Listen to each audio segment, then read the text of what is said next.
The single. So this is Driver's License by Olivia Rodrigo. This came out a little bit earlier, and actually in the beginning of the month. So we're just getting around to it now because, January we get back into things. But yeah, she's the Disney star from like whatever is the newest reboot of like the Disney Plus Extreme High School Musical Home Edition. Backflips. And like, I don't know. It's interesting because it's a well-known fact. I'm not a big Disney person, but like I haven't paid much attention to the Disney stars rising up since they delivered us like Miley Cyrus and that shit. So I'm just starting to see like, okay, here's how the Disney track is working in the 21st century now. And at least song-wise, you get something that's pretty standard pop, but at least plays with ideas that I think Billie Eilish popularized a lot with having less elements of the song in the song together. It's not a bad track at all. Yeah, it's a very like kid song about like you got your first driver's license, so you're reminded of someone who you like dated in the past. Blah blah feelings, love. I promise we're not jaded. But no, it's actually for what it could have been for, especially he's not jaded. But like I promise for what it could have been as a song, it's like on the better end of things. Yeah, it's a decent pop song. Like there's nothing bad. Nothing that we can rip apart about it. Her voice is quite good, so go check it out if you like that stuffs. There's that. There's at least talent to it. Yes. Next, we've got All Good by Francis Arevalo. Francis Arevalo, I recommended a super long time ago in an early like Audioface episode. Music recommendations. I just have like these from Vancouver, Canada. Shout out Vancouver, one of the cooler places I've been to in Canada. Also the one place I've been to in Canada. And All Good comes out with Francis Arevalo. He's got a lot of different styles. Sometimes it's a little bit more soul and neo-pop, let's say. Sometimes it's a little bit more of like a rappy fun flow like this one. And I really enjoy it. I like that track a lot. I have no idea who he was. And I like that track. I go, I can dig this. I like the flow of it. It's really fast paced, but it's fun. It's a good track. We do a lot of range here on this show. Yes. Go from pop stars, crate diggers, like we got everything. And then we go on to next, and then we got mumble trap rap. Yeah, can I just say we picked like a curveball of like a pinball machine of different genres here.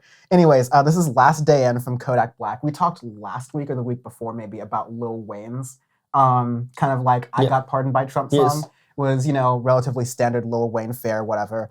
This Kodak Black song is a little interesting. He goes in kind of in the beginning saying like, oh wow, people do auto-tune all the time. And it's like, okay, Jay-Z.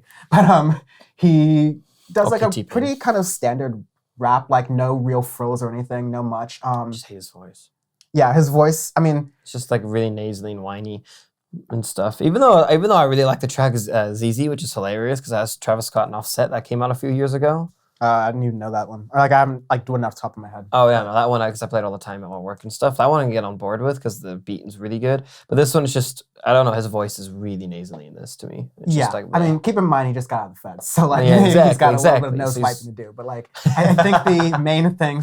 I think the main thing about it is on the spectrum of when I expected to hate this or like this, I ended up not liking it. But like it's a decent thing. He shouts out Trump as being the best president ever, which like I'm going to take a lot of political positions on this show, #no politics, but taking my political stances from Kodak Black is not going to be one of them. And he also got pardoned by Trump, so like whatever.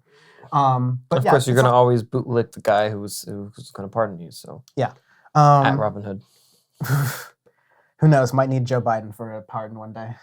That'd be a dark day in my life. Anyways. Oh my God, that would be hilarious. I would make you frame that pardon on your wall for the rest of your life, by the way.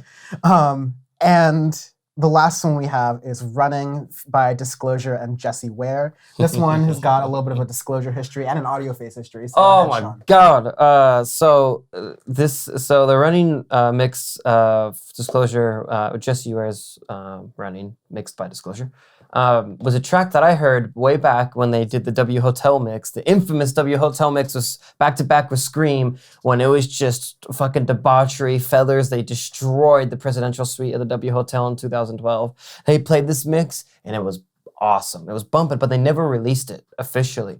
They played it in different shows and stuff going on. Like I'm pretty sure they played it when we saw him in 2014. I think they played Running. They played another one, I Lost My Head, which was also really good. There's a couple tracks that they haven't done, but they've done more like DJ mixes and stuff, which is more the house stuff. But anyways, they released it because they did like a little workout mix on it, and into a full thing. It's like a time capsule of one of my favorite genres, and it's damn good. Yeah, I really like that. It's really, that. really, really good. Yeah. I've been blasting this shit on repeat for like 2 weeks. Yeah, it was one of the, we talked about how I listened to singles. We both listen to singles kind of closer to when we actually record it. And so it was a really fun thing to listen to, unfortunately, after the workout today. But it was very, it's fun to just like, just vibe to. It's kind of, because it's an older Disclosure song, it's going back from that thing. I would disregard Caracol and disregard Energy. It's like a super old kind of mix. I mean, they made it in like 2011, so it's almost 10 years, or it is 10 years old. It's essentially a Settle era kind of track. Yes, it is, for sure. Yeah. So, that's very good. Check it out. You'll like it. You'll also be able to check it out in our upcoming 2021 playlist that we'll be sharing in a little bit once we've got some stuff on there. Sean and I are going to be putting that together, so we'll share it in future episodes. Speaking of things that have to do with Audioface, you can follow Audioface Pod at Audioface Pod on Twitter or Instagram or youtube.com/AudiofacePod. You can interact with us. You can recommend us music to listen to so we keep the show kind of flowing with new voices while also we don't miss some like rather obvious things. We've done a better job of getting things over the past couple of years, but we are good at it now. And check us out in all the places. Interact with us in all the places. It helps us grow and we really appreciate it. Also, the show's free, so if you've been listening for a while, you better do it. Anyways, Power Report. The newest episode on the intersection of technology, politics, and power with Edward Onguezo Jr. from Motherboard has gotten a lot of good traction from it. Edward Onguezo Jr. has been very busy on other interviews and shows as well now, so good to see that. And dude's interview was wild. Really smart guy talking about technology. And like, what happens if we have our own tech companies and stuff? We get rid of the monopolization of tech companies. It was a really interesting conversation. Yeah, I liked it. I'm glad you liked it. So definitely check that out. Powerreport.world is a website you can go to for all the links of that. And of course, thank Dan, it's Friday. If you, for some reason, want more of my voice and face, you can watch me on a Twitch stream, twitch.tv/sourcestream at 5 Eastern, 2 Pacific every Friday. Yeah.